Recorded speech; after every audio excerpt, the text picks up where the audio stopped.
नमस्कार मंत्रमंडळी. तर कशा आहात तुम्ही? दुसरा आज व्हिडिओ आहे सकाळचा धरून आणि मी आलो इकडे कामावरती. आणि बघा इकडे गाव आहे छोटंसं. मला जायचं पाणी घेऊन आणि आमच्या मालकाची गाडी. आणि इकडे बघा इकडे चाललं आहे आमचं कुंपणचं काम. तार कंपनी हे दिसतं, पोल दिसतं का छोटे छोटे. इथं आहे आमचं काम चालू. आणि बघा भाऊ नक्कीच दूर आलो आहे आम्ही आलो आहे फुलंब्री तालुक्यात. छोटंसं गाव आहे इकडं, गावाचं चिंचोली असं काय गावाचं नाव आहे. इकडं आलो आम्ही. आणि बघू शकता तुम्ही भावांनो किती उंच आहे डोंगर. याच्यावरती गाडी घेऊन जावं लागते, पाणी नाही वरती, काय नाही. त्याच्यावर शेती आहे, त्याच्यावर कुंपण करतो आम्ही भावांनो. तर काय सगळं काय सहन करावं लागते. आणि जातो मी आता. पोरं इकडं म्हणजे मुलं आहेत 2-4, त्यांना पण घेऊन यायचं.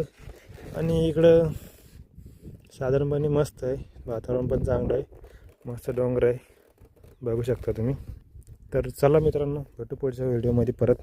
आणि सकाळी आंघोळ पण नाही केली, आता सध्या बिना आंघोळचंच आहे.